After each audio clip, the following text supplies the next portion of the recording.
শুভ সকাল আমার প্রিয় পরিবার, তোমরা সকলে কেমন আছো? আশা করছি যে যেখান থেকে আমার ব্লগটি দেখছো সকলে ভালো আছো। তোমাদের আশীর্বাদ ও ভালোবাসার সাথে নিয়ে আজকের ব্লগটি শুরু করেছি। আজকে হলো বৃহস্পতিবার আর এখন বাজে ঘড়ির কাঁটায় ঠিক সকাল 8টা। তো ওই দিক দিয়ে আমার কিন্তু সকাল সকাল উঠে সংসারের সমস্ত বাসি কাজকর্ম সারা হয়ে গেছে। আর আজ জানো তো প্রচুর কাজ করতে হবে, মাথার মধ্যে একটা চিন্তা ছিল, তাই জানো তো অনেকটা সকাল করে আজ উঠেছি। তবে আমি অত সকালে উঠেছি দেখে ডোডোও কিন্তু উঠে পড়েছে। আর ও কিন্তু ঘর থেকে বেরোনোর পর এই যে আমি এদিকে মাঠের কাছে এসে জামা কাপড় মেলছি বলে ছুটে চলে এসছে। তো এসে ও কোলে ওঠার বায়না করছে, বাচ্চা মানুষ সকালবেলা একটু ঘুম থেকে উঠে কোলে উঠতেই চাই। তো ওই যে কোলে উঠে একটু আদর করলাম, তারপরে ওর মুডটা একটু ঠিক হলো। আর এই দেখো সকালে কড়াই আর হাঁড়িতে সার্ফ ছাই বুলি রেখেছিলাম, এদিকেই রাখা ছিল, তাই ভাবলাম যাচ্ছি যখন একেবারে সমস্ত জিনিস জায়গা মতো করে রেখে দিই। তো ওইদিকে শাশুড়ি মা আবার দেখছি আজকে একটু চা বসিয়েছেন। উনি দেখছে যে আজকে প্রচুর কাজ আছে, সেজন্য উনি একটু হাতে পাতে করার চেষ্টা করছে। আর ওই দিক দিয়ে আমার শ্বশুরমশাই কলের সমস্ত জল ভর্তি করে আসলেন আর শাশুড়ি মার সঙ্গে কথা বলছিলেন। এদিকে জানলার ঝাপটি ফেলাই ছিল, তাই জানলার ঝাপটি তুলে দিলাম। ও ডোডো ওর বাবার সাথে কি সুন্দর করে খেলা করছে দেখো। সারাদিন বাড়ির মধ্যে এর ওর সঙ্গে এরকম করে খেলাধুলা ওর চলতে থাকে। আর এই দেখো সকালে রান্না করব, ওদিকে দেখলাম শাশুড়ি মা যেহেতু ওদিকে চাটা বসিয়ে দিয়েছে, তাই ভাবলাম এইদিকে যোগাযান্তিগুলো শুরু করে দিই। আজ এত কাজের তোড়জোড় কেন কি জানো তো? কারণ আজ রাত পোহালেই কাল সরস্বতী পুজো। আমাদের কালনায় কিন্তু বিখ্যাত পুজো বলে মানা হয় এই সরস্বতী পুজোটা। তো এই কারণে প্রত্যেকের বাড়িতে কুটুমজন আসে, তারপরে তোমার পুজো আনন্দ এগুলো লেগেই থাকে। আর পুজোর আগের দিন তো বাড়ি ঘর দুয়ার একটু লেপতে হয়, উঠান লেপতে হয়, তার সাথে বিভিন্ন আমাদের গৃহিণীদের কাজ লেগেই থাকে। সেই জন্য সকাল থেকে বেশ কোমর বেঁধে একেবারে কাজে লেগেছি। আর এই দেখো আমার এই ছোট্ট বাগানটা ফুল বাগান, দেখতে কত সুন্দর লাগে না? তাই আজকে দেখাচ্ছি তোমাদেরকে অনেক দিন পর। এই গাছটায় যেন প্রত্যেকটা ফুলই প্রায় ফুটে যাচ্ছে, খুব ভাল লাগছে দেখতে। তার সাথে এই যে এই গাছগুলোতেও ভীষণ সুন্দর করে ফুল হচ্ছে। তবে জানো তো গাঁদা গাছ সবগুলো টেকেনি, দু একটা কিন্তু মরে গেছে। আর আমার সবচাইতে পছন্দের জিনিস হলো হলুদ গোলাপ, সেটা আর অন্যান্যভাবে কি বলবো বলো। তো ওই যে ওইদিকে কিন্তু ডোডোকে আমি কথা বলতে বলতে ব্রাশটা করিয়ে নিয়েছিলাম। আর এই দেখো এদিকে গরম জল নিয়ে এসে ওর মুখটা ভালো করে ধুয়ে দিচ্ছি। সকালবেলা ওকে প্রত্যেক দিন আমি গরম জল করে নিয়ে এসেই কিন্তু মুখ ধোয়াই। ধোয়ানোর পর যেটুকু জল থাকে ওকে খাইয়ে দিই, তারপরে যতটুকু থাকে শেষ পর্যায়ে সেটা আবার আমিই খেয়ে নিই। তো ওর আজকে আবার বায়না কি জানো তো, সকালে ম্যাগি খাবে, সেরেল্যাক্স খাবে না, তার সাথে অন্যান্য বিস্কুট বা কিচ্ছু খাবে না, ম্যাগি খাবে। তাই ওর বাবা আবার দোকান থেকে এই ম্যাগিটা নিয়ে আসলো। তো ওর ম্যাগিটা একটু জাল দিয়ে দিচ্ছি, আর ওর ম্যাগিটা একদম সিদ্ধ করে ওই তোমার ফ্যান ফ্যান মতো রাখি, এতে করে ওর যেন তো খেতে অনেকটাই সুবিধা হয়। আর ওর ম্যাগিটা এত টেস্টি করে করা হয় না, তখন আমারও মনে হয় যে এক এক সময় খেয়ে ফেলি। তবে দু একবার আমিও খাই, ওকেও খাওয়াই। ম্যাগি এমনিতেও বাচ্চাদের খাওয়ানো খুব একটা ভালো না, তাই জানো তো ওকে সবসময় দিই না, তবে যতটুকু দিই পুরোটা দিই না, একটু কম রেখেই দিই। আমি খাই নাই, ডোডোর বাবা খায় নয়, শাশুড়ি মা কেউ একজন খেয়ে নেয়। তবে ওকে আবার দেখালে হবে না, ওকে দেখালে ও আবার ভীষণ রাগারাগি করবে, তাই ওর আড়ালেই কিন্তু আমরা খেয়ে নিই। এদিকে দেখো তোমাদের দেখাচ্ছে টেস্টি হয়েছে, দেখেছো? তো এই যে ওকে খাইয়ে নিলাম, আর এই যে কোমর বেঁধে কাজে লেগেছি, সকালে রান্না বাড়া করে নিয়েছি। সকলের এরই মধ্যে খাওয়া দাওয়া হয়ে গেছে। আর বাড়িঘর দুয়ার তো লেপতে হবে, তাই ভাবলাম রান্নার আগেই বাড়িটা একটু সুন্দর করে রোয়াগুলো আগে লেপে নিই। জানো বিয়ের আগে যেই মেয়েটা গোবর দেখলে 10 হাত দূরে যেত, সেই মেয়েটা এখন গোবর দিয়েই সারাদিন রাত কাজ চলতে থাকে। কেন বলো তো? প্রত্যেক দিন রান্না করি, রান্নার পরে কিন্তু উনানটাকেও ভালো করে লেপতে হয়। আর এই যে আমরা সেই সংক্রান্তির দিন পিঠে দিয়েছিলাম না, সেই পিঠেগুলো আমার কিন্তু দেওয়ার পর আর লেপা হয়নি। তাই আরও ভাবলাম যে পিঠেগুলো দেওয়ার পর ল্যাপা হয়নি, বাড়িতে যখন আত্মীয় স্বজন আসবে কি বলবে, সেই জন্য আজ ভাবলাম একটু সময় করে এখনই লেপে নিই রান্না বসানোর আগে। রান্না বসিয়ে ফেললে আর হয় না গো, রান্না হতে নিতে ধরো ডোডোকে স্নান করাতে হয়, তার সাথে সাথে প্রচুর কাজ থেকে যায় স্টেপ বাই স্টেপ।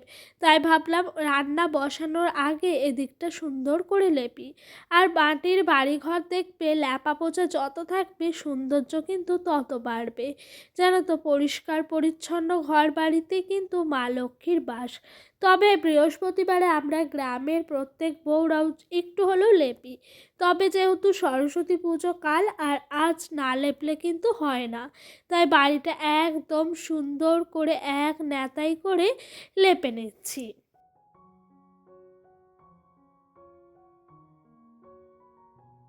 জানো তো, একা হাতে পুরো বাড়ির দায়িত্ব সহকারে সংসারের সমস্ত কিছু সামলায়, এভাবেই কিন্তু সামলাতে হয়। যেহেতু আমার শাশুড়ি মা অসুস্থ, তার সাথে আমার শ্বশুর ছেলে মানুষ এই সমস্ত কাজ তো পারবেনই না, সেই কারণে জানো তো এই সমস্ত সংসারটাকে পুরোটাই আমাকেই মেনটেন করতে হয়। তবে বাড়ির ভেতর সংসারে কি চালানো হবে, কি রান্না হবে, এগুলো আমিই মেনটেন করি, আর বাইরেরগুলো ডোডোর বাবা। ওইদিকে ল্যাপা পোছা হতে এইদিকে রান্না বসিয়ে দিয়েছি। আজ রান্নার ভীষণ তাড়াহুড়া, একটু লেট হয়ে গেছে সেই কারণে। তো আজকে শ্বশুরমশাইকে গাছ থেকে বললাম শিম পাড়তে, উনি আবার শিম পেড়ে এনে দিলেন। শিম দিয়ে আলু দিয়ে ঝোল করেছি, আর ঝোলটা নামানোর পর কিন্তু ওপর দিয়ে ধনেপাতাটা দিয়েছি, এতে করে সুগন্ধটা অনেকটাই থাকে। তো শ্বশুরমশাই ননদ বাড়ি থেকে কচুটা নিয়ে এসেছিল, সেই কচুটাকে ঘষে ভালো করে জল দিয়ে ধুয়ে নিয়েছি। কচু পাতুরিটা কিভাবে রান্না করেছি জানো? প্রথমে এই যে কড়াইয়ের ওপরে পেঁয়াজ কাঁচা লঙ্কা দিয়ে ভালো করে নাড়াচাড়া করে নিয়েছি, তারপরে নুন হলুদ লঙ্কার গুঁড়ো দিয়ে ভালো করে আবারও নাড়াচাড়া করেছি, তারপরে তোমার কিছুটা পরিমাণে আদা আর রসুন দিয়ে ভালো করে মশলাটা কষিয়েছি। তারপরে জানো তো এই দেখো কচুগুলো দিয়ে দিলাম। যখন দেখলাম মশলা থেকে তেল ছেড়ে গেছে, পুরোপুরি কষানো হয়ে গেছে, তখনই কচুটা দিয়ে দিয়েছি। আর এরকমভাবে কচুটা দেওয়ার পর অনেকটা ঝোল দিতে হয়, ঝোল দেওয়ার পর একদম শুকিয়ে কড়াইয়ের সাথে লেগে যাবে, তখনই কিন্তু নামানো হয়। তবে এই যে শুকনোগুলো কেন দিচ্ছি জানো? আমার শ্বশুরমশাই বলছিলেন ননদ নাকি বলেছে যে একটু গলা ধরে, সেই জন্য এই যে শুকনোগুলো দিলাম, এতে করে কিন্তু গলাটা ধরবে না, আর খেতেও একটা অন্য স্বাদের খুবই ভাল লাগে জানো এই কচুর মধ্যে আমশি বা তোমার অন্যান্য টক জাতীয় কিছু দিলে। এদিকে রান্না বাড়া মোটামুটি হতেই বাড়ির সামনে কিন্তু এই কাকুটা হাঁক দিল। তবে আমি আর আমার যা এসছি এইদিকে গাড়ির সামনে দাঁড়িয়ে দেখতে কি এসছে না এসছে। তো ওইদিকে ওর মেয়ের জন্য নিচ্ছে, নিজের জন্য নিচ্ছে, আর এইদিকে আমি আমার জন্যই নিচ্ছি। তো ওই দেখো এইদিকে একটা ক্লিপ দেখছি কেমন কি আছে, 10 টাকা করে দাম বলছিল, মোটামুটি করে দেখছিলাম কোনটা কি ভালো না খারাপ। তো ওইদিকে একটা ক্লিপ আর একটা নেল পালিশ নিয়েছি। তবে নেল পালিশটা আমার শাশুড়ি মায়ের, আমার জন্য নিইনি। চলো ভাতটা এদিকে ঢালতে ঢালতে তোমাদের সুন্দর একটা কমেন্ট পড়ে শোনাই। অসীমা দিদিভাই আমাকে কমেন্ট করেছেন, পিউ আমি রুটি খেতে ভীষণ ভালোবাসি, তবে ভাত না হলেও চলবে, কিন্তু রুটিগুলো ভীষণ ভালো হয়েছে। আর থোড়ের রেসিপিটা একটু বলবে? আচ্ছা বলছি। থোড়ের রেসিপি হলো থোড়টাকে কুচি কুচি করে কেটে ডালের সাথে একসাথে সিদ্ধ করেছি একটা বাটির মধ্যে, একদম হালকা করে গ্যাসটা দিয়ে। তো সিদ্ধ করার পর যখন পুরোটাই সিদ্ধ হয়ে গেছে, নামিয়ে প্রথমে কড়াইয়ের ওপরে জিরে শুকনো লঙ্কা ফোড়ন দিয়েছি, তারপরে ডালটা দিয়েছি। যতক্ষণ না শুকিয়ে গা মাখা হয়েছে ততক্ষণ কিন্তু আমি চাল দিয়ে গেছি। হ্যাঁ, তার মাঝে সেদ্ধ করার সময় নুন দেবে, আর ফোড়নে দেওয়ার সময় হলুদ দেবে, আর তার সাথে কিছুটা কাঁচা লঙ্কা ফাটিয়ে দেবে। অবশ্যই তুমি যতটা ঝাল খাও ততটাই দিও। আমাদের যেহেতু বাড়িতে সকলে একটু ঝালটা বেশি খায়, তাই বেশি করে দিয়েছি। আচ্ছা, তুমি বুঝতে পারলে কেমন করে থোড় রান্নাটা করেছি? তো ওই দেখো ওই দিক দিয়ে আমার রান্নাবান্না শেষ হতে রান্নাবান্নার সমস্ত বাসনগুলো মাজা ধোয়া করে নিচ্ছি, আর এই দিক দিয়ে কিন্তু রান্না বান্নার সমস্ত কাজ শেষ করেছি। এরই মাঝে কাপড় জামা কেচেছি, ডোডোকে খাইয়েছি, খাইয়ে ওকে ঘরে বসিয়ে রেখেছি টিভি চালিয়ে, নাহলে ও যেন তো বারবার উঠানে চলে আসবে আর লেপতেই দেবে না। সেই কারণে উঠানটা জানো তো সবাই বাড়িতে না থাকলে নিরিবিলির মধ্যে ভালো লেপা যায়, না হলে সকলেই যদি এসে মারায় তাহলে দেখবে ল্যাপাটা কিন্তু আর থাকে না। আর বাড়ির পাশ থেকে এক দিদিভাইয়ের কাছ থেকে আমি গোবর নিয়ে এসেছি। তবে জানো তো সকলে এই পুজো পরবে আমাদের গ্রামের মানুষরা বাড়ি ঘর দোয়ার ল্যাপে গোবর ছড়া দেয়, সেই কারণে সকলেই গোবর নিয়ে গেছে। তাই দিদিভাই বলল অল্প একটু আছে, এটুকুই নিয়ে যাও। তবে আমি ভাবলাম ঠিক আছে, পুরো বাড়ির সামনেটুকু লেপতে পারলেই আমার হবে, ওইদিকে আর যাবো না। তবে আগেরবার সংক্রান্তি ছিল বলে পুরো বাড়িটাই লেপেছিলাম। কি করব, না পেলে বলো গোবর এখানে পয়সা দিয়েও মেলে না। আমি অনেকজনকেই বলেছি পয়সা দিয়ে নেব, তবে কেউ রাজি নয়। সকলের একটাই কথা, গোবর আবার বিক্রি করে ভগবতীর জিনিস, তো সেই জন্য কেউ বিক্রি করে না। আর এই দেখো এদিকে ল্যাপা পোচা হলো, এখন খেতে বসেছি 5টায়। তবে আমার বাড়ির সকলে আমার সাথেই খেতে বসেছে। তবে ডোডো সোনা বাবাকে আগে খাইয়েছি বলে ওর আগে খাওয়া হয়ে গেছিলো। ওইদিকে খাওয়া দাওয়া করে এইদিকে চলে এসেছি পার্লারে। ডোডো, আমি, আমার চা আর চায়ের মেয়ে। আর ডোডো এই দেখো তোমাদের সকলকে টাটা করছে, আর পার্লারেই বাচ্চা মেয়েটি। আর এখন কটা বাজে না, এখন বাজে রাত্রি 11:30। তো ডোডোর পাপা এইমাত্র চলে গেল ক্লাবের থেকে বাজারে বেরোবে, মানে রাত 12টায় বেরোয় ওরা, ঠিক 3টে-4টের দিকে বাড়ি আসে। তো ও তো চলে গেল।